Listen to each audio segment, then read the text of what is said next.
Hello, everyone. Before we start, I would just like to remind everyone of the house rules that we should follow throughout this webinar. Number one, to mute yourself, your audio should be muted when the speakers are talking, unless it is the question and answer session or if you are asked to speak. Number two, identify yourself, the full name of the participant, and your affiliation should be the display name on Zoom. Third, Q&A questions will be entertained during the Q&A session.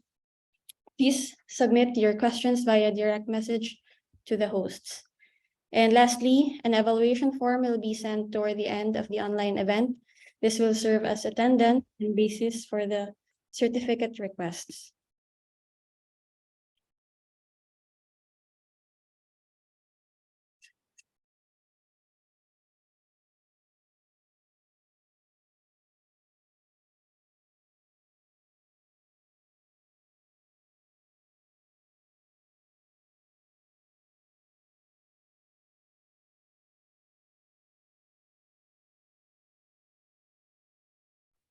Good afternoon, everyone. I am Uni, And I am Shadi. and we are your hosts and moderators for our forum this afternoon. We have participants via Zoom and our Facebook live stream. Welcome, everyone. And thank you for spending your time with us this afternoon for A Woman's Place is Everywhere, a forum on the multidisciplinary works of UPD-CS TOWNS 22 awardees. This is presented by the College of Science, UPD College of Science. For everyone's knowledge, UPD Demand celebrates STS Month every October.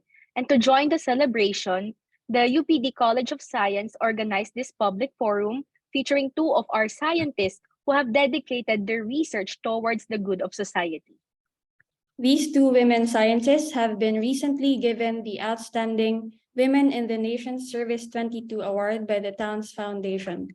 This is an awarding body that recognizes outstanding women nationwide who serve as good role models and contribute significantly to the improvement of society. Okay, so I know we are all excited to get to know more about them, their passions, their significant contributions, and all the reasons that got them recognized by Towns Foundation. So, without further ado, let us formally open this forum with a message from Dr. Lilian Rodriguez, Associate Dean of the College of Science. Magandang hapon po sa inyong lahat. Maraming salamat sa pagdalo sa ating webinar ngayong hapon na pinamagatang A Woman's Place is Everywhere. Bilang pagpapatunay dito, makikilala natin ngayon ang dalawa sa mga awardees ng The Outstanding Women in the Nation's Service ngayong taon. Mapapakinggan natin mula kila Dr. Pia Bagamasbad at Dr. Aletta Yñiguez kung paano nakatutulong ang siyensya sa paglutas ng mga problemang kinakaharap ng ating bansa. Mahalaga rin silang patunay na hindi nalilimitahan ng pagkababae ang pagtulong sa bayan. Naway makahugot tayo ng mga importanteng mga aral mula sa ehemplo ng ating dalawang awardees. Muli, magandang hapon sa inyong lahat. And thank you, Dr. Rodriguez. Without further ado, let's start with our first guest. As Director of the National Institute of Molecular Biology and Biotechnology, she has been a key player in the country's pandemic response. Please welcome Dr. Pia Bagamasbad. Good afternoon. Let me just pull up my presentation. Hold on. Sorry. Okay.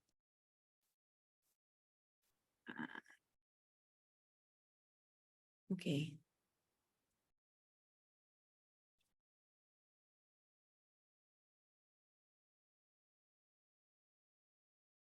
Okay, so good afternoon, everyone, and thank you from the College of Science Communications Office for inviting me today.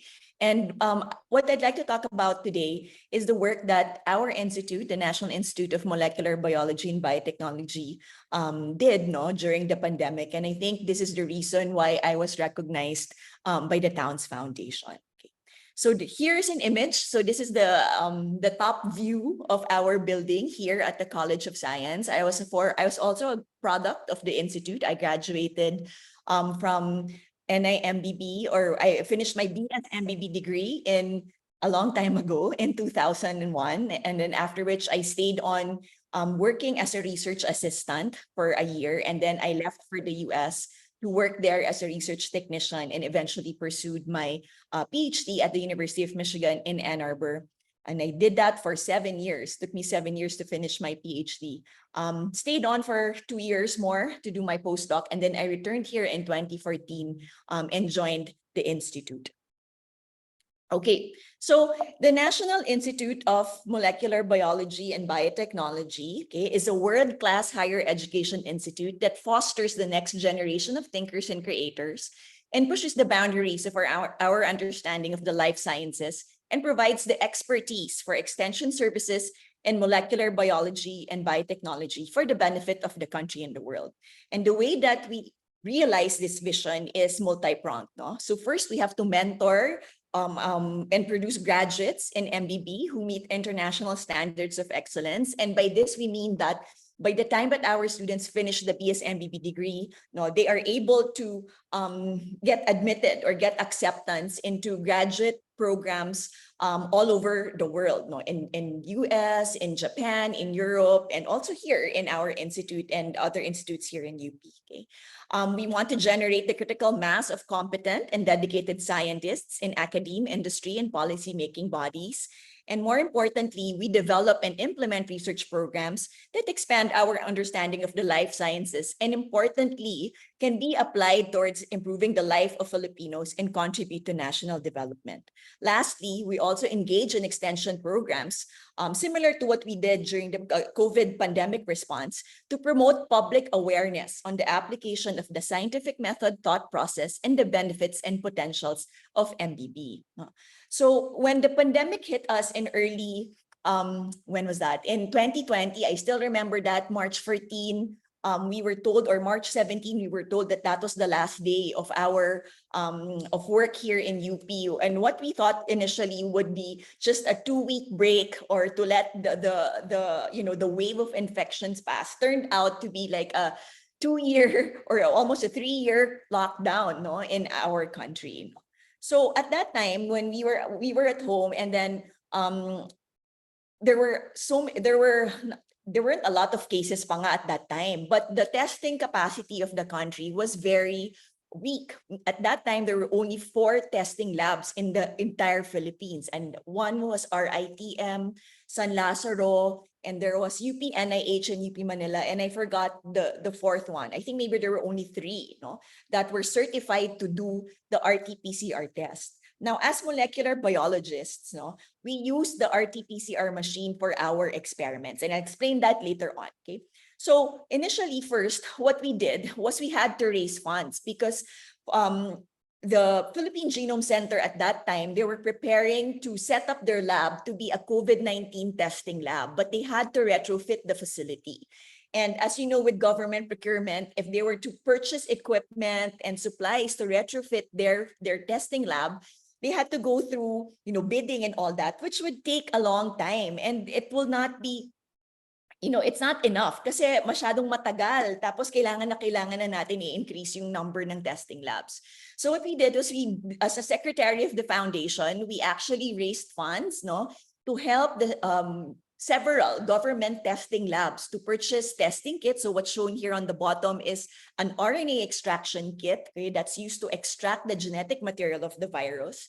And then a significant amount of the money was also used to purchase equipment that allowed the Philippine Genome Center to retrofit their facility so that they could be certified as a COVID-19 testing lab way sooner than compared if we had to go through the normal route of government procurement. So I'd like to thank those who actually donated to this fund drive, and it was a very successful fund drive, raising about 3.6 million. No? And then another way that our institute helped out was that we have a pool of students and researchers who are very, very well experienced in doing RT-PCR. Okay, so we sent them out, we farmed them out to testing labs, to RITM, some to Lung Center, because they also didn't have enough manpower or enough medical technologists to run the the RT-PCR test, or if they did, they weren't as experienced. So our students, they're very smart, very talented, used to running RT-PCR routinely here in our labs. We farmed them out. And then another way we helped was that we had a lot of RT-PCR machines here that these are purchased through projects, no, that's funded by DOST, and DOST actually asked us if we could farm out all these RT-PCR, or loan them to the testing lab so that they could increase their number of RT-PCR machines, no? So here in NIMBB, we use the RT-PCR machine for several purposes. Mainly is to analyze gene expression. And when we say we analyze gene expression, we ask the question, for example, I treat my cells with a certain chemical or compound. What happens to gene X? Does the expression of gene X go up or go down? So those are the questions that we try to answer using the RT-PCR machine. We also use it for genotyping. So for example, the resolution of the RT-PCR machine can be at the nucleotide level, meaning at the base pair level. And then we also use this to analyze protein DNA interactions. So this is my favorite protein of interest bound to a specific DNA sequences. So we use this routinely for several experiments and several assays, no, to answer questions at the answers that require molecular level based analysis. So that's what we used it for. Okay. So when the pandemic struck, no, DOH actually we came up with an RT-PCR hands-on training program. But first, let me explain to you why RT-PCR is used for COVID-19 testing. So the genetic material of SARS-CoV-2 is RNA, okay? And through the process of reverse transcription, this SARS-CoV-2 RNA is converted into what we call as a complementary DNA. So we have to convert RNA into DNA to ensure that the genetic material is stable and can be replicated during the PCR step. So that's the reverse transcription step. Now, the second step, or the PCR step, okay, is done using the real-time PCR machine, or the real-time polymerase chain reaction. So now you have a double-stranded DNA that's shown here. And then what happens is we use a set of primer probes. No? The primers will bind to their target based on base pair complementarity. Parang exact matching kung saan siya magbaba. Meron siyang letters, tapos meron siyang hinahanap na matching letters din. Okay? So both the primers, this one and that one, and this is what we call as the probe, ganun din siya. It will try to find an exact match, okay? So it's like ano ba, para siyang nagsiseek ng target. And the targets that we tell them to find, or we can design them to find, are the ones that are specific for SARS-CoV-2. So in this case, there's a probe, okay, that binds to the DNA of the derived from the SARS-CoV-2 RNA, and then there is a fluorescent signal in the probe, but then at the other end there is a quencher. So when these two are close together, this will not emit a fluorescent signal. What happens is that after we allow the reaction to take place, so this will elongate.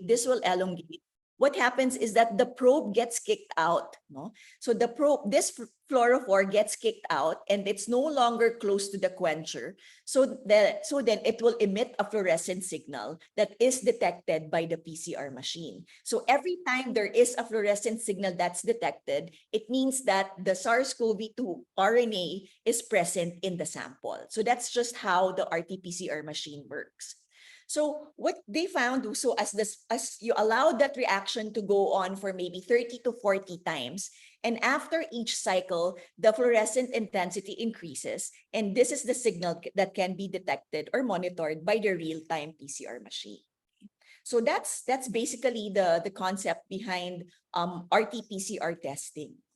So it detects the RNA of the virus. So we use this, no? We use our experience, our expertise on the use of RT-PCR to provide a hands-on training for medical technologists all over the country. So this is a project that was funded by the UP system. They gave us money to purchase the pipettes, the supplies that we needed for training. And it was a program that that ran for 6 weeks from, I think, mid-April. So a month after into the pandemic, meron na kaming training program, no?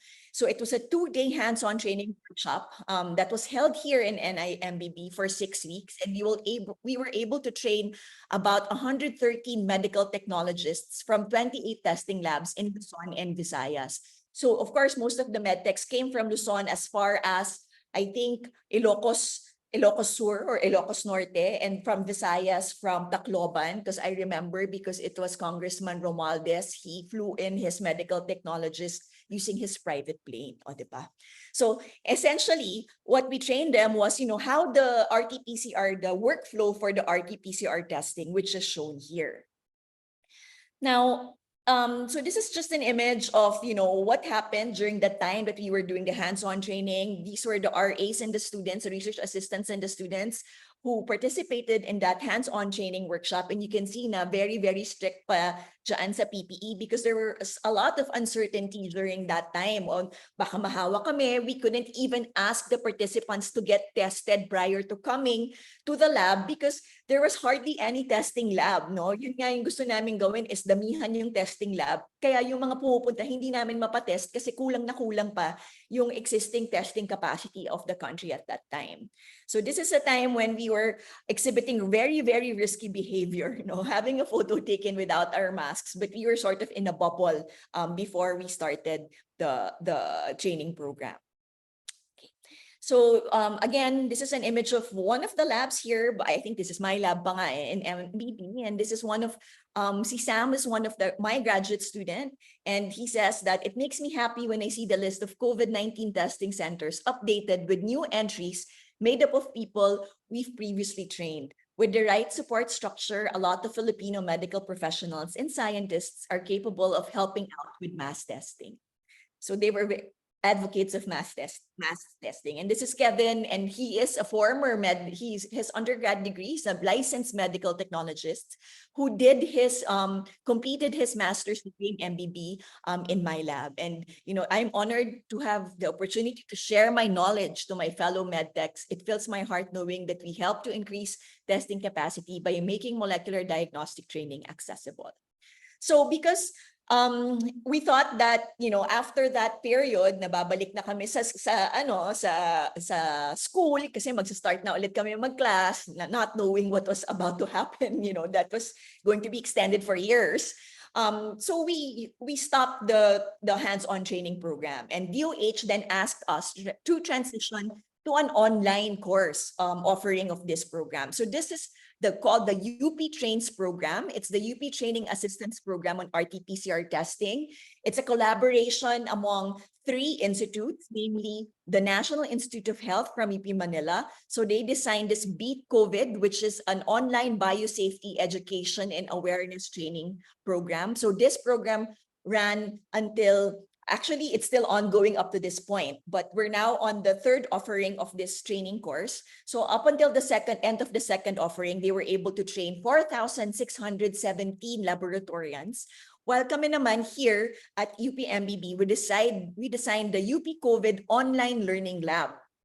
And we were able to train 2,236 laboratorians. So you have to pass Beat COVID. If you pass Beat COVID, then you go on to UP CoLab.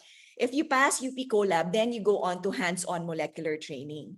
So the hands-on molecular training happened at UP Manila, here at PGC for a brief period, but then they were testing, so they stopped the training program hands-on there. And then they did the training program also in Visayas and Mindanao, to equip the medical technologists that are coming from the different regions.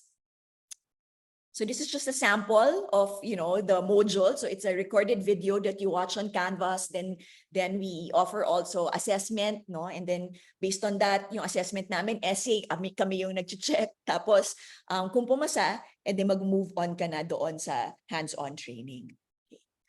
And then another contribution of our faculty, no? So this is Dr. Cynthia Saloma and Dr. Ben Maralit, no? Dr. Cynthia Saloma is the Executive Director of PGC, while Dr. Maralit heads the DNA Sequencing Core Facility. So they actually run the biosurveillance program of COVID-19 in the Philippines, no? And they do this through whole genome sequencing of SARS-CoV-2 from patients. So most of the samples that, for example, COVID patients submit when they do RT-PCR testing, a portion of that is saved. And then not all of it is sent to PGC for sequencing, no? But some of that is sent to PGC for sequencing, where they try to detect, oh, anong variant na ba? Can we detect this Omicron variant? Is the XBB variant here? So it's a bio surveillance program of COVID-19 in the Philippines. And they're the ones because they have the fancy sequencing machines over there. Now, what I forgot to include in this presentation is also we have a project, no, wherein we're trying to assess the immunity. Okay, it's a immunogenomic surveillance program, no. For my part, we actually make pseudoviruses. So these are sort of a hybrid virus na HIV siya, pero yung spike niya, meron siyang spike proteins ng SARS-CoV-2. And then we engineer the spike proteins to be representative of the different variants. Now, don't be afraid, because there was a news just today that, you know, Boston University is in trouble for making a hybrid virus that's 80% effective in killing cells, no? So this kind of virus is non-replication competent. So meaning hindi siya kakalat, it's safe. And we use it in a biosafety level 2 laboratory. It's not infectious, no?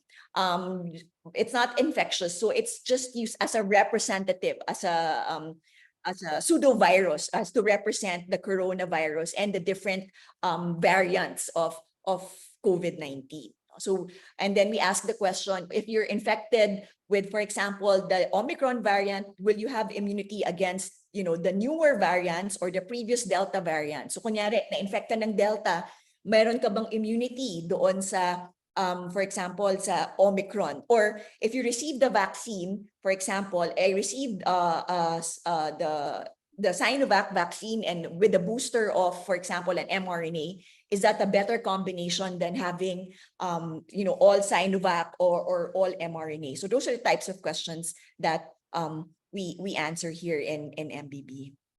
Okay, so lastly, we started out with a vision of the Institute. And of course, we have to see that that vision is realized. So we developed and implemented extension programs and initiatives that seek to increase the appreciation of molecular biology and biotechnology and improve the community's health and well-being. During a pandemic that has affected so many Filipinos, the training and experience of NIMBB faculty, researchers, and students, with the help of the staff and the alumni, proved vital in improving the country's nascent testing capacity, thereby not only tracking COVID, but also reducing its continued spread. This pandemic provided an opportunity for NIMBB to demonstrate our commitment to the country and community, to demonstrate resilience amidst the many barriers of implementing research and extension programs in the government, and an unwavering belief that nurturing our country's STEM programs and professionals is crucial to ushering its economic and social development. Shedi, I don't know if I have time to talk about my research interests, but if there's none, then I could end my presentation here. Thank you very much. We still have time, Doc Pia, you can continue. I can continue pa. Okay, so this is the job that we do as the extension program. I just like to talk briefly about the kind of work, my work that I do as a researcher. So I'm the principal investigator of the Molecular Endocrinology Laboratory here at NIMBB. And what we do is we study hormones that are secreted by the endocrine glands, such as the adrenal gland, which secretes the stress hormone, cortisol, the thyroid gland, which secretes thyroid, ovaries secretes estrogen, and the testes, which secretes testosterone or androgen. And we study the role of these endocrine hormones in the development and disease at the cellular and molecular level. So we have a lot of endocrine glands, and there's a lot of hormones that go into circulation, which affect the different tissues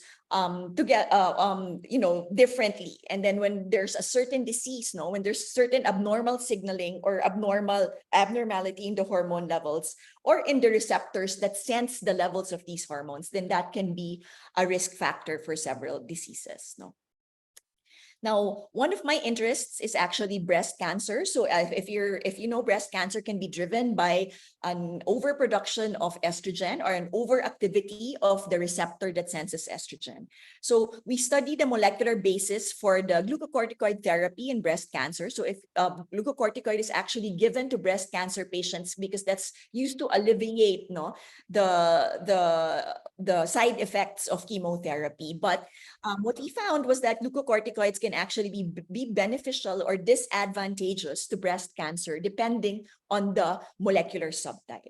We're also deconstructing the circadian and hormone axis in breast cancer. So if you do not know yet, disruption of your circadian rhythm, meaning your sleep-wake cycle or chronic jet lag, or women who are exposed to shift work, those are actually contributing risk factors for developing breast cancer. And that's something that we're trying to investigate at the molecular level. In fact, WHO said that, chronic, circadian disruption is a breast cancer risk factor.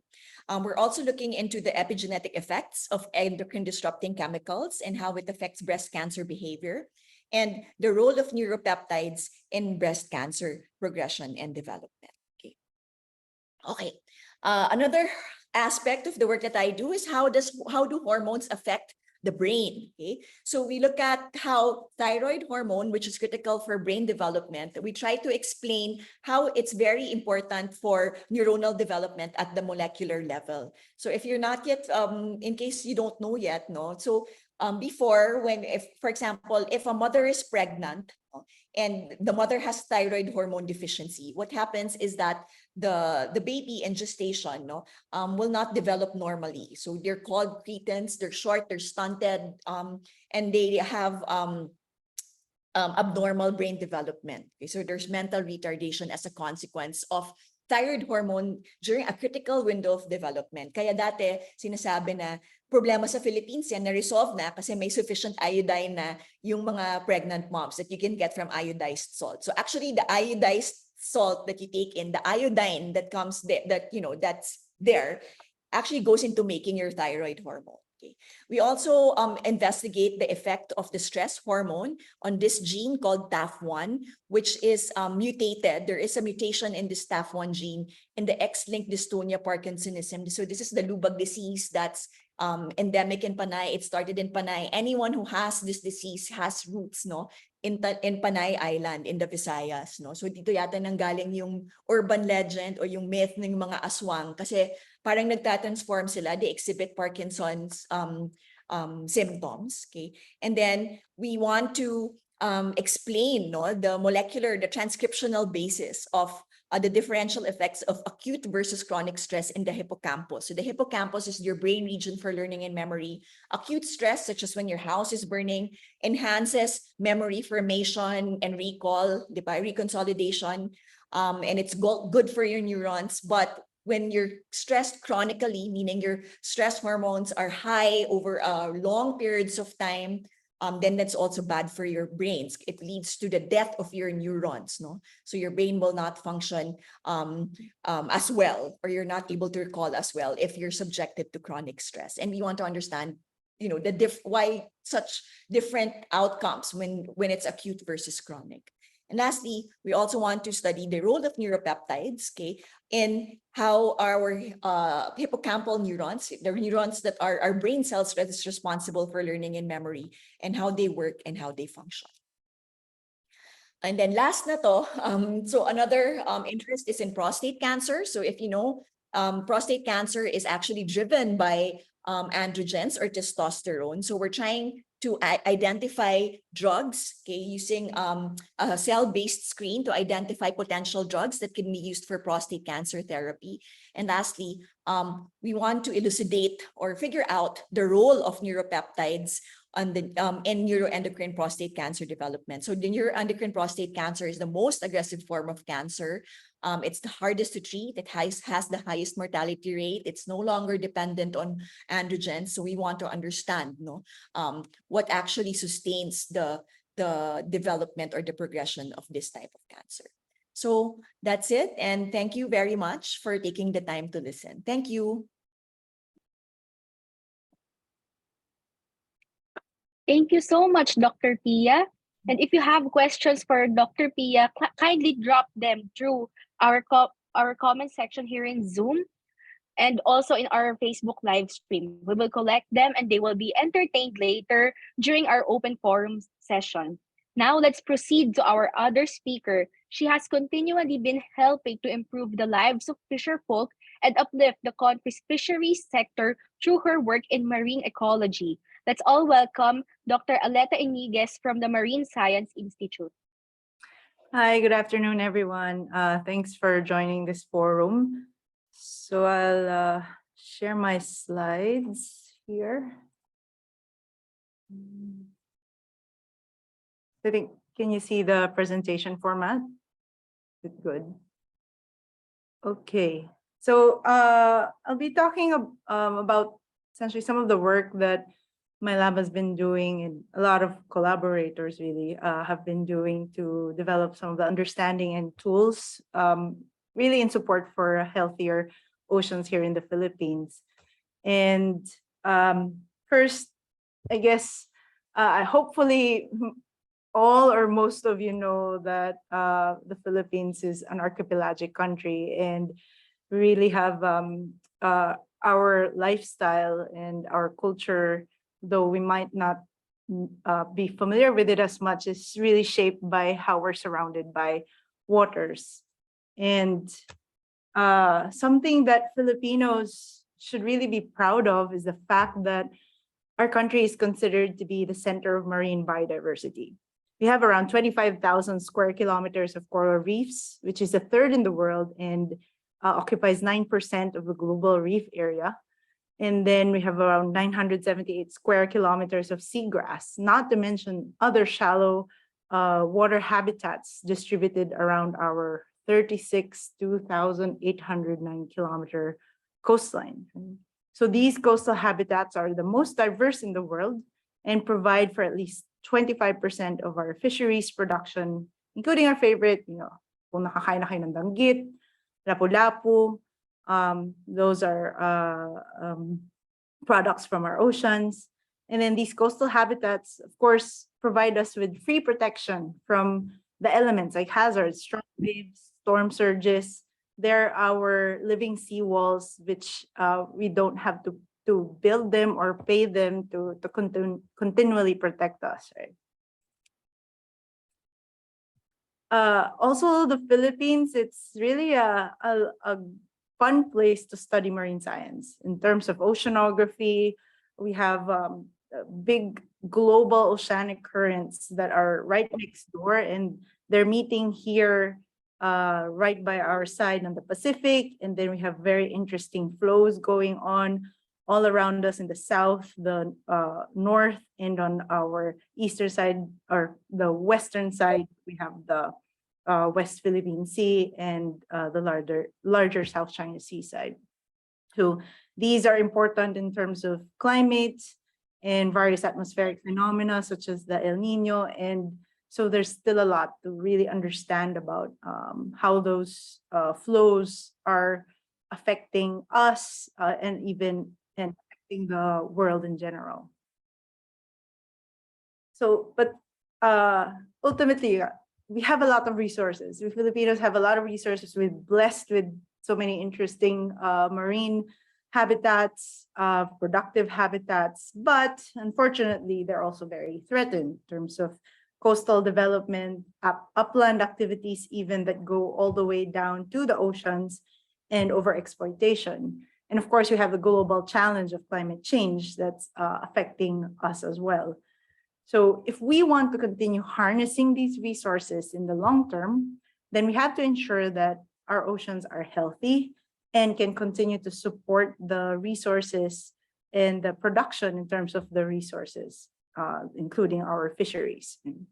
So managing these resources should be based ultimately on the inputs of science and the use of technologies that can help to support efficiency, also provide better options. And what I think is the technologies and tools can provide more transparency in terms of how these resources are managed. So my lab, it's called Biome, it's Biological Oceanography and Modeling of Ecosystem Lab. My lab is actually the research questions that we address and the things that we do. It's pretty diverse, but ultimately, the base of it is understanding the lower trophic levels in the food web and how they link together and cascade up to the higher trophic levels, which include, of course, you have the larger fish, but that food web also ultimately leads to us, right? Humans, we are the ultimate predators. And then in the lab, we're also doing a lot of developing capacities and methods towards more rapid and automated observations and developing models so that we could better understand ecological dynamics and provide support for decisions in terms of managing our fisheries and our productive waters. So just as a step back, how did I come to this point, right? How did I end up in this field, which is kind of a mishmash of various scientific fields?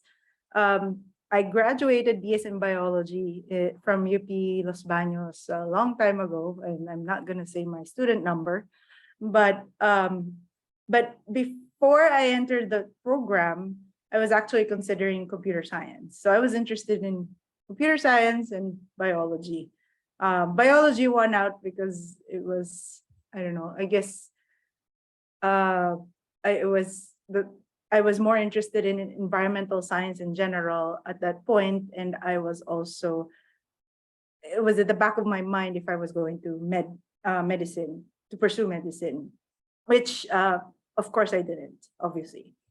So during my PhD in the University of Miami, I was part of my research work, I was doing a lot of field work in the Florida Keys.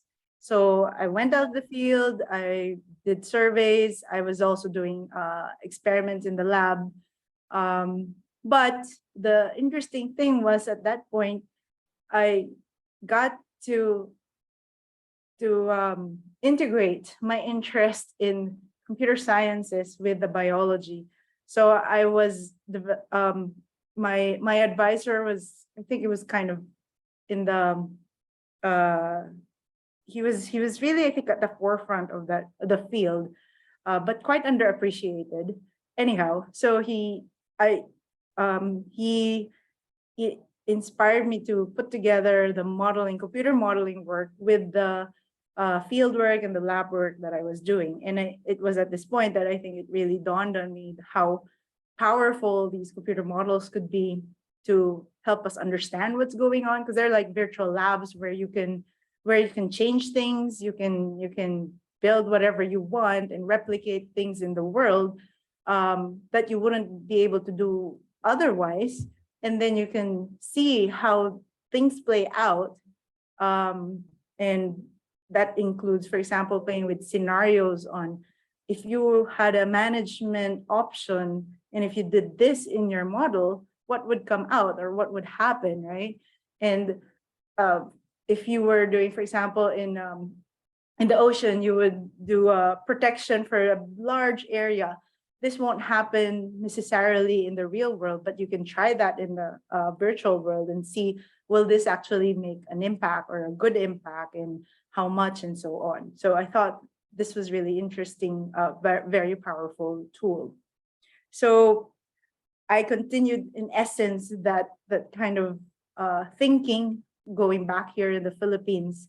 And so for this talk, I'll just show you some of the work that we've been doing for tools and models that we hope to, where we've applied and we are hoping to apply more to help ensure that healthy ocean and a more sustainable fisheries here in the country. So those three tools that I'll show are what we call them Araikove, Kwek, and Hub. And so first with the Araikove, which actually means a rapid assessment instrument for coastal benthic habitats system. And it wasn't actually me who named that, but it was my graduate students' fault for that name. This system, it's a it's a four-part system, really. The first part, the main system, is composed of the underwater camera, lasers, a pole, plastic fin for stability, and the lead weight. And the second part is it's a single beam echo sounder, which essentially is for measuring the depth. And then the third is a global positioning system, a GPS, to figure out the location where you're sampling. So you deploy this from a boat, you tow it from a boat like a bangka, and you have only a certain speed to go to so that it can capture photos along transect. So normally we deploy this perpendicular from the coast, and so we're covering not just necessarily coral reefs, but also different benthic or sea habitats on the seafloor. And the fourth component would be the actual software, the processing, the scripts to process the data. So we have the pre-processing and post-processing of the images, so that eventually we'll have the visualization and the mapping of the what was surveyed.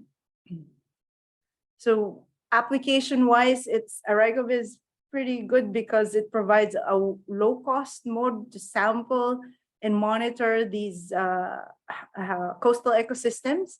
So like in El Nido in Palawan, we covered 70 kilometers of that convoluted coastline in 4 days. Normally, if you compare that to a traditional way of surveying these habitats, in 1 day you'd cover 3 sites from scuba diving, and that's more expensive.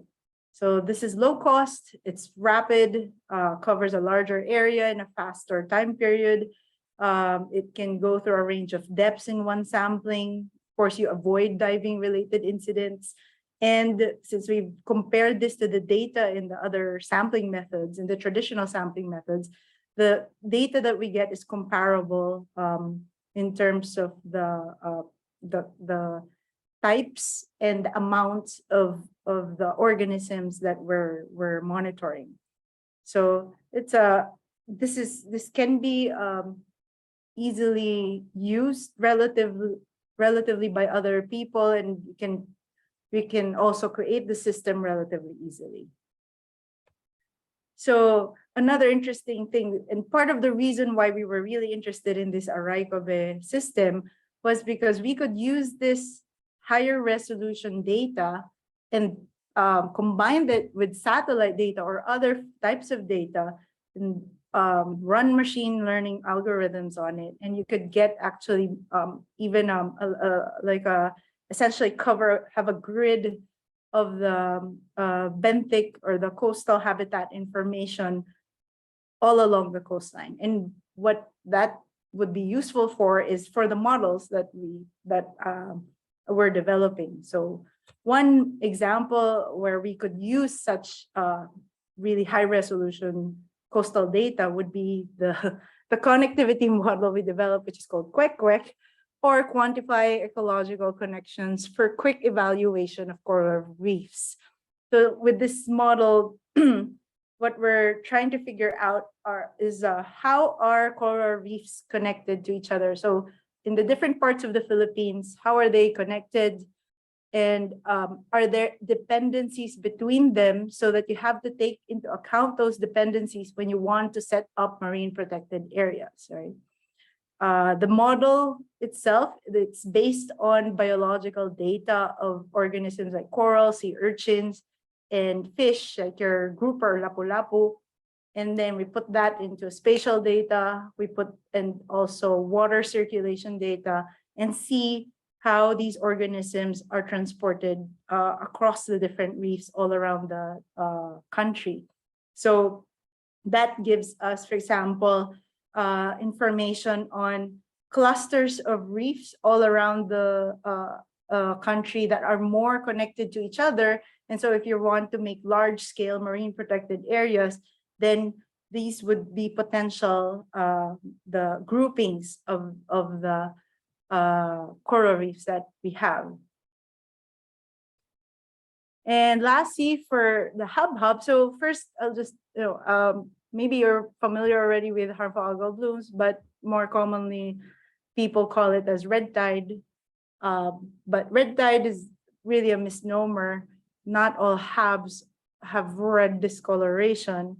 So it's just that there's an accumulation or increase in the number of microalgae that have toxins, and then these accumulate through the food web, and or their sheer numbers lead to the depletion of oxygen in the water column, causing the death of marine organisms. So that would be, for example, the fish kills that happen in some of our mariculture areas. So the problem with HABs is, like I said, there are toxins involved, then you can have illnesses or fatalities. And unfortunately, the Philippines is one of the highest in terms of the cases and fatalities of what's called paralytic shellfish poisoning, a type of harmful algal bloom. And that also leads to a lot of economic losses in terms of the fish kills and other products that aren't able to be, that can't be harvested or even exported. And of course, you have the loss of livelihood and food sources for thousands of fisher folk. So with the Hub, it's actually a component of an early warning system for HABs that we're developing, which is composed of deploying real-time sensors in the ocean. And we've worked with the National Institute of Physics and also fellow colleagues from the Marine Science Institute in developing local sensors to monitor, for example, temperature, salinity, dissolved oxygen, pH, chlorophyll. So these provide important information in terms of the state of the coastal waters. We're also working with colleagues at MSI to develop and process satellite images. And so the idea is that these information go into databases and the informatics system and would be used in models to warn of potential harmful algal bloom events, including the toxic blooms and the fish kill blooms, related blooms. And that information would be relayed to the regulatory agencies like BIFAR and the coastal communities as well, and the LGUs. So currently this system, the Hub or the harmful algal bloom observing system, it's up at this site. And it's really, I think, there are two things about this system that I'm really excited about. One is, even though it doesn't seem as exciting, but the fact that there's a standardized and accessible data that's available, I think it's pretty important, because when you try to look for long-term or standard data on the status of our coastal waters, it's really difficult to find. And these information, it's really critical if we want to understand how our waters are changing and are being affected by eutrophication, pollution, coastal development, and so on. And of course, climate change as well. So if we don't have that information, how are we going to say what's happening? How are we going to know what's happening, and how are we going to plan for addressing these issues and onwards towards a longer term look in terms of climate change? So that's one. And then the models that we've come up with, for example, we have site-specific models for with using machine learning in Bolinao, and we've predicted at least one fish kill event that this year, where BIFAR was able to warn the LGUs and the fish farmers about it, and some of them were able to harvest early and prevent further losses in their stocks. So this is just a screenshot of the system, but you can go to that yourselves. Here's the, sorry. And lastly, an important part in our work is that we're, engaging with the stakeholders and communities. I've already talked about our engagement with BIFAR because they are the regulatory agency. We've also been engaging with the LGUs in Samar, Pangasinan, and in Capiz as part of the developing the hub system. But we work with the coastal communities as well there. We really wanted to, we had them on board at the start and trying to understand as well from their perspective, the impacts of HABs on their lives and also some of their ideas on why this is happening and possible indicators. So there's taking into account the local knowledge. But we also wanted to empower them to understand these kinds of tools and so that they can also use it and not necessarily rely on the LGU or other agencies. But that's a work in progress, especially this became kind of difficult when the pandemic hit and the limitations in terms of internet access for these communities were also strongly apparent. And so hopefully these could be with the need to develop communications, the pandemic has also spurred the development of connectivity for the coastal communities like these. Lastly, I guess these tools and technologies and the knowledge that we're trying to develop in my lab,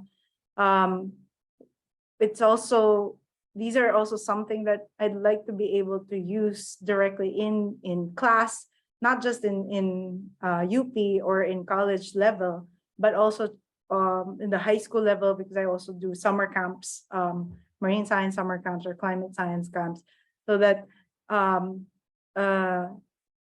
the students can also be up to date about what tools are available. And these are local tools and local knowledge rather than things that are just coming out of textbooks and the examples are from Europe or US, which are quite different contexts from what we have here in the country. So I think that's it.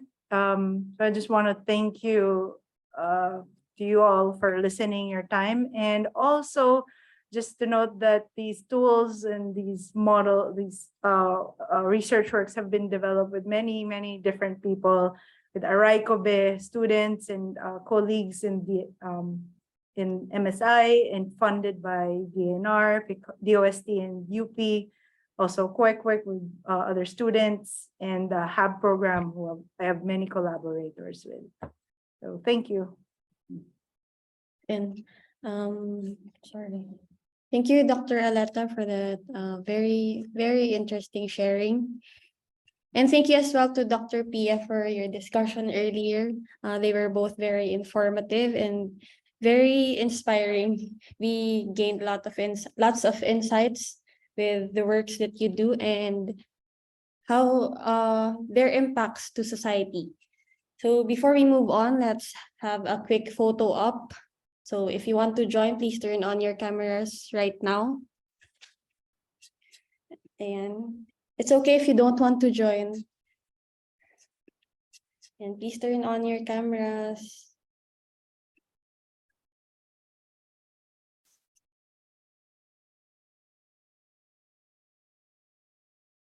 And okay, 3, 2, 1, smile. Okay, another one. 3, 2, 1, smile. Okay. So wag po muna kayong umalis. We still have a Q&A session. So Uni.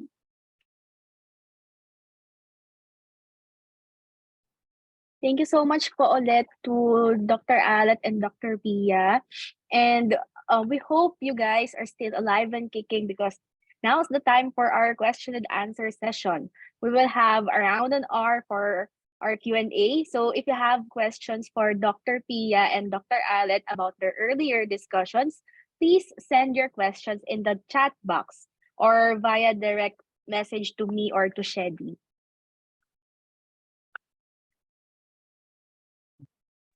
Okay, we have here the first question for Dr. Pia.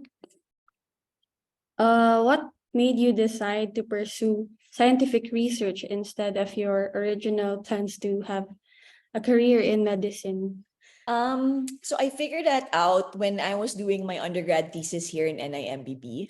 Actually, I did go into med school. I was in UPPGH for 1 semester. And then there I figured out I wasn't really very good in dealing with patients. Na parang whenever I see people at the emergency room, and then, you get the poorest of the poor patients there, they're sharing 2 patients to 1 bed. And then parang every time I see them, parang gusto kong umiyak. So baka hindi talaga bagay sa akin yung maging medical doctor. And I pretty much figured out when I was doing my undergrad thesis here in MPB that is pretty good in pipetting and doing experiments, multitasking, and that's very important when you're doing bench work. So I figured that is what I could do with my BS MBB degree. Thank you so much po. We also have another question for you din po, Dr. Pia. How would you compare your experience as a scientist here in the Philippines to your experience in the United States? Oh, it's like heaven and earth. No, I'm just kidding. It sort of is, because things in the US, it's very fast. The way that you go through the progress of your experiments, that when your access to reagents, to equipment, it's very fast. There's a lot of funding. There's a lot of support. You get to listen to experts, research talks from the experts in the field, sort of on a weekly basis. No? And that's greatly lacking here in the Philippines. As you know, it takes about ano ba to? Months to purchase an antibody. Like I'm working on a paper, the reviewer asked for a cell line, took us 6 months to get the cell line, took us 6 months to get the antibody. So frustrated na scientist ako pagdating sa mga ganyang bagay. And what's ironic is that it's maybe 2 to 10 times more expensive to do science here compared to the US, when our funds are very minimal compared to what the US government, for example, allots for their science and research program. So I think that needs to be corrected or rectified in some way, and there needs to be a policy to help the scientists, to really enable the scientists to do the work that they can and maximize their full potential rather than dealing with all these bureaucracies, no? So, yun lang. Sorry, nagalit ako. Nainis ako. Okay. You can also raise your hands, guys, if you want to ask your questions live. And wait for the host to call you. So we have here a question for Dr. Aletta. What are your learnings from your experiences with engaging the youth in marine sciences po?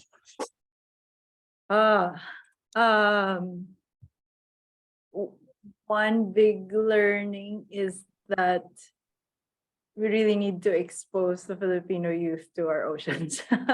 A lot, I'm amazed. I'm nasashock ako sometimes na I go to these coastal areas and so many of them actually haven't seen what was right by their, in their backyard and underneath the waters, because some of them hindi talaga marunong mag-swimming, or takot, or they just think corals are rocks, but they're living organisms. So yeah, we really need to highlight that the many marine resources that we have, and starting with the Filipino youth, because without, if they're not aware, then of course they're not going to care about it. We have another question for you as well, Dr. Alet.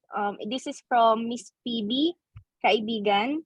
So she would like to ask if you have publications po regarding marine indigenous knowledge here in the Philippines.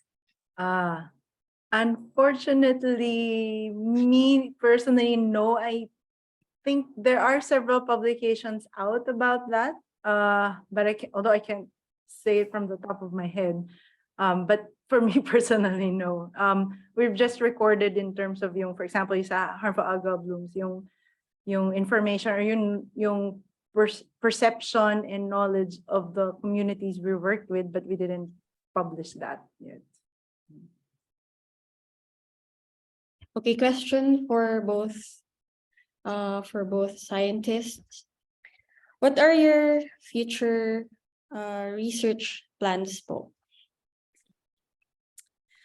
So the beauty about science, I think, is you can take it in whatever direction your data, your data leads you. No? And then it's just a matter of, for example, ito yung findings ko, and then you can sort of relate that to other aspects. Like, for example, yun nga. So parang, I just follow where my data takes me and then explore from there, probe deeper, ask, more probing questions and try to solve try to answer more questions, diba? Kasi for me, like, I'm interested in how things happen and by how things happen at the molecular level. And I think no matter how we think it's very insignificant kasi it's basic science, ganyan, I think that we should lobby for the importance of basic science because I think knowledge and trying to figure out something that has value in itself. You don't need the product. You don't need, you don't need to develop a drug, but trying to answer maybe a tiny problem or a small question, that makes a contribution in the grand scheme of things in the end. So kailangan din nating pagbigyan ng importance yung ating mga basic science. And then in the future, I have no plans of moving yet. No plans of staying here. And just continuing trying to get research funds so that I can continue mentoring students because it's very expensive to do molecular biology work. We spend probably 50,000 pesos at least at the minimal pa yan, for every thesis student. So we need money to fund them. So I have to be more active in getting research grants so I could mentor more students in the lab. How about you po, Dr. Aletta? Well, I think, like with the tools and what I presented, those are actually just baby steps towards many other things. And I want to build up on what we've already started in the lab. So, for example, especially now with collaborators in MSI and others, we really want to get to set up those ocean observation systems because we think it's really critical if you want to understand now what's going on. So, for example, those long-term data, those specific data sets, that would give you a picture of the health of these ecosystems or the health of our coastal waters for specific marine activities, whether it's mariculture or for tourism and so on. So, wala tayo nun.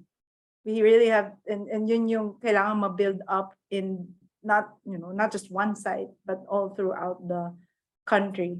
So that ocean observation system, and then analyzing those and knowing what's happening, and then using that data and knowledge for yung mga short-term and long-term plans for resource management. So medyo parang beyond pa ng lifetime ko. Maybe, I don't know, maybe I'm being pessimistic, but I feel like that's a very long way. Kasi parang nga sabi ni Pia, yung palang mga procurement are buying the equipment that we need for observation systems, including, sensors and buoys, then, those could take like years in our system. And so that has to be, totally agree na yung the system for moving forward and getting the equipment and that we need needs to change in the country so that we can fast track the science and development. So that's one aspect, and I think that's already a huge aspect, working with the government agencies to institutionalize these kinds of systems. That's also a big undertaking.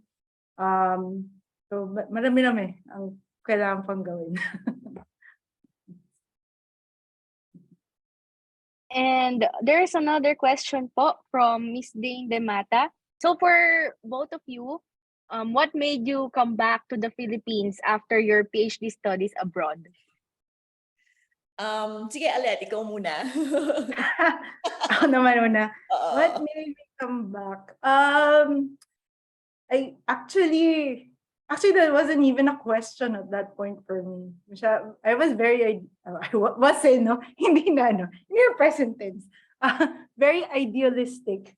Ang mindset ko was really like, to para sa bayan and to contribute here. And because, well, for one, marine science in the Philippines, like I said, I feel like it's very exciting here. There's so much, we have a lot, and we don't know a lot yet about it. Still, we haven't discovered so many things about the marine environment and organisms we have here. So there's so much to know and understand.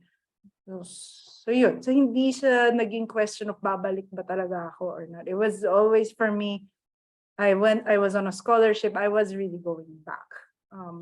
And so, For me, sorry. for me, I moved for personal reasons.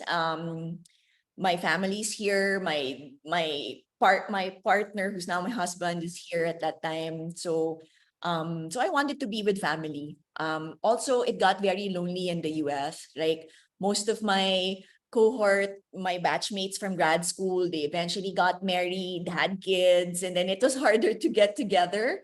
And I think more on work-life balance is it's better here. No, you get to spend more time outside the lab, whereas there when I was in the US, it was like a Monday to Sunday. I couldn't even tell, weekdays, what's the weekend, or weekends from weekdays. So yeah, and I think that when I told my mentor that I wanted to move back home, the first thing that he asked me, my PhD advisor, is what is it like to be a woman scientist in the Philippines? And then I proudly answered him, oh no, there's no discrimination against women in the Philippines. In fact, if you look at the faculty roster of NIMBB, it's mostly female scientists. The past out of the five directors, the previous five directors of NIMBB, four of them were strong women, diba? Kaya tapos and then I was worried. I asked him na parang, I know, if I move back that I'm not going to be able to do as much as I can in terms of science, the big progress, because I know that I knew what the challenges were. And then he told me na, sometimes it's good to be the big fish in a small pond. But what he meant was that you can make a bigger impact in another aspect, maybe not in the way that yung mga discoveries that are groundbreaking, but being able to pass on what you learned here to Filipinos who probably need it more, and to let them know that we can do it, we can do it, parang tech transfer na yung nagagawa doon, we can also do it here, and we can teach you how to do it, so that equip you to become scientists yourselves in the future. So parang ganun. Thank you for both. Another question here from one of the participants. Did you ever experience any specific barrier to doing science as a woman in your field? And as a follow-up, how were you able to overcome these challenges? And what is your advice or tips to aspiring women scientists? Go ahead. Personally, not here in the Philippines. I think the way the family structure here in the Philippines is very enabling for Filipina scientists, because you're not just women are, traditional role of women is you're expected to have kids, take care of your children, take care of your family. But here with the family structure in the Philippines, there's a lot more support that we get from other family members and from our kasambahays. In the US, it's not like that. And that's why there's a discrepancy between the number of, tenure track faculty members in the academe. There's a lot more men than women, even in the life sciences. And that's because of the traditional roles that are expected of women still. But we're very lucky that here in the Philippines, that's not the case. I don't think that's the case, because if you look at the numbers of students, if you look at by gender, who enter grad school, who leave grad school, they're more or less the same, no? Parang mga 4% lang yung discrepancy between the two genders, no? But what the problem is, we need more of them, whether male or female, to pursue graduate studies. In the US, madaming discrimination, like from a colleague na galing China, sabi niya, hindi daw niya ako i-follow kasi babae daw ako. I don't take orders from women. So, I experienced that in the US, but not so much here in the Philippines. That's Okay. Yeah, actually, we're pretty fortunate na we don't experience that kind of discrimination compared to even the US and Europe and the East Asian countries here. But I think, yeah, I haven't really experienced much. I think relatively more minor in terms of, for example, just if I've in some instances where we were dealing with government agencies or the community, and for example, I was with a male colleague. And initially, the assumption for some of them, especially of course the male, like yung sa barangay or yung sa mayor's office or whoever, ang assumption was yung project lead was my male colleague and not me. So nagde-defer sa kanya. So it was little things like that, more not, and then eventually naman if I'm the one presenting and so on, nag-shift naman yung ganong attitude so far in my experience. So, but yeah, definitely more fortunate, I think, compared to our scientific colleagues in other countries. Okay, we have a question for Dr. Pia. What is it like being one of the earliest frontliners? To be completely honest, I was just glad that I could be here in NIMBB doing something and not just staying home and, trying to figure out what's next, no? So we were very, very happy that we were allowed here in the building to do the work that we needed at that time. So I would say that for me, it was sort of a blessing na parang I don't have to stay home kasi I don't like being idle. And I think if I didn't have this chance of, trying to come up with that training program or, developing that online training course, which by the way, I did that in 3 days kasi nagka-COVID yung mga RAs doing the training program. So I was very afraid for my mom, who's a senior, because I was living with her. So I had to quarantine in a hotel for 3 days or 4 days, ganyan. And in those 3 days, that's when I developed the online training course. So inaral ko yung Canvas, lahat yon. So very productive naman. So I was just happy to be very productive in that time of great uncertainty. okay. Unfortunately, I think kailangan umalis ni Dr. Pia. I think she has Oo. another engagement. Mm-mm. So ayan, thank you ulit, Dr. Pia. Mm-mm. Okay, thanks everyone. Thanks, Aletta. And then Okay. I'll see you next week. Oh yeah, see you. Sige, Thank you salamat. so Thanks, much po. everyone. Okay, bye-bye. Okay, so last question for Dr. Aletta. Kaya pa ba, Dr. Aletta? Okay. Uni, meron pa bang questions? Sorry. Okay, maybe this would be the last two since may humabol pa po sa akin na isang tanong. So, first question is, what can you say about the support or funding from the government to our Filipino scientists? I've actually been, I think ganito na. For the budget that's provided for science in the Philippines is really low. It's not where it should be. But for that amount that's provided, for example, to DOST, which is a main funding agency here in the Philippines for science, we're they're really doing as best as they can and well in terms of funding the supporting the scientists and research that can help in terms of developing our different aspects, but it's a lot more applied. So I think like Pia was saying, there should be more support to basic research. So unfortunately, because of yun nga, yung constraint ng resource, ng funds, ang nagiging focus talaga is applied science. Na medyo nakakalimutan talaga yung, or hindi pinaprioritize yung basic science. So I think yun yung kailangan meron pang mas improvement. But yun nga, nangyayari kasi, okay, you propose more applied science topics, but you try as much as possible. In-insert mo na lang doon din yung basic science na kailangan anyway. But so yeah, for what we have, the DOST is doing as much as it can to help support the scientists here.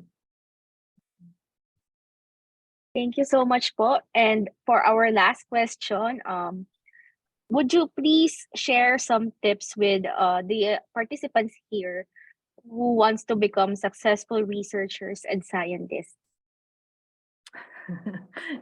Well,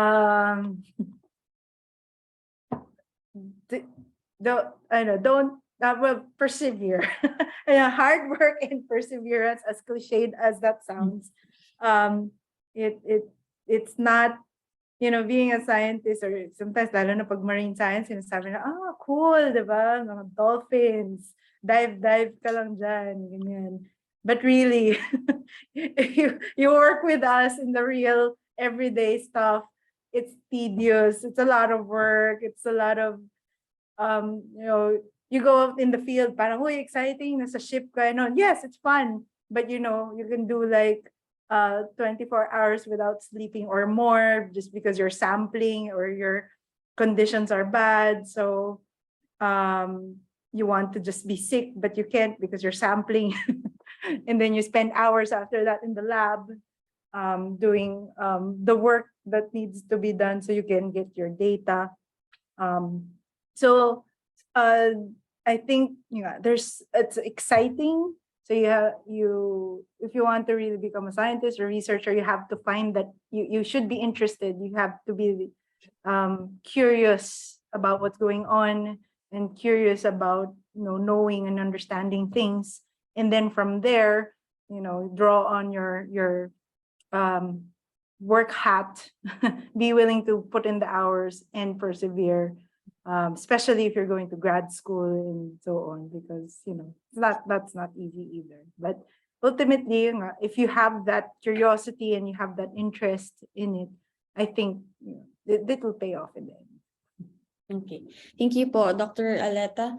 Unfortunately, we have to end our Q&A here. Thank you to those who joined the discussion and asked their questions. And for those questions naman na hindi nasagot, that's okay. We'll be sharing an evaluation form later that you can use to send your questions to our research speakers. And as we end this very insightful forum, let us call on Dr. Likha Minimo, STS1 coordinator of the college, for her closing remarks.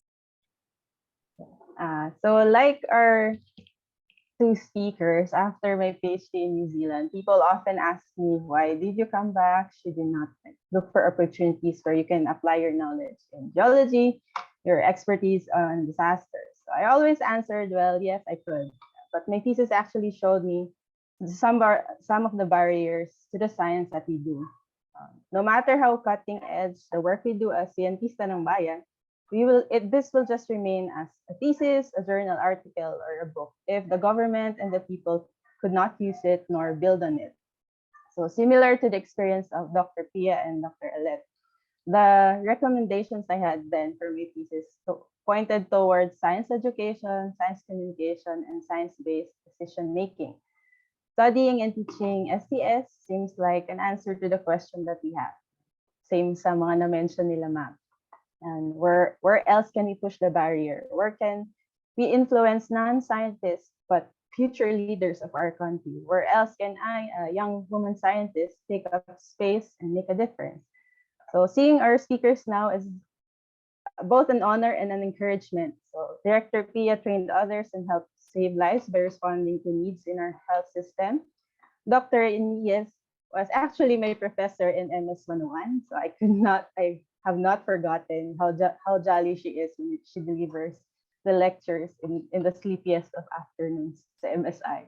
But seeing her and Director Pia, along with the countless excellent women professors in NIGS, in CS, in UP, and in UC, even my auntie who finished her PhD while starting a family, I never lacked examples of women in this career path. So I didn't see my gender as a barrier to pursuing science, just like our speakers here. So, however, the same may not be true for our students. Many of our students may still lack exposure to female role models, both in pop culture and in real life. So we hope that with our continued support to women in STEM, women would be taken as strengths to assist them, not just as the vulnerable ones. So this we shall consider in our vision for strengthening the Science and Society program of the College of Science. We need to pursue an inclusive, diverse, and equitable STS graduate program. And we ought to discover methods that will not only lessen inequalities, but also amplify the strengths of our students. In designing the future research with our students from various backgrounds and communities, from those interested in the finest molecules to those who explore the widest of oceans, we hope to see and to fill the actual gaps in our science, in our technology, and in our society. Magandang hapon po at salamat sa pagdalo at mabuhay tayong lahat. And thank you, Dr. Likha. Before we share the evaluation form and finish this event, again and again, we would like to thank Dr. Aletta and Dr. Pia for being our resource speakers this afternoon. Thank you for sharing your knowledge and passion to us. Thank you for the opportunity. And I also hope that our participants, both in Zoom and in the live stream, learned a lot and enjoyed this afternoon. It was great getting to know two women scientists who have and will inspire our next generation of scientists and researchers.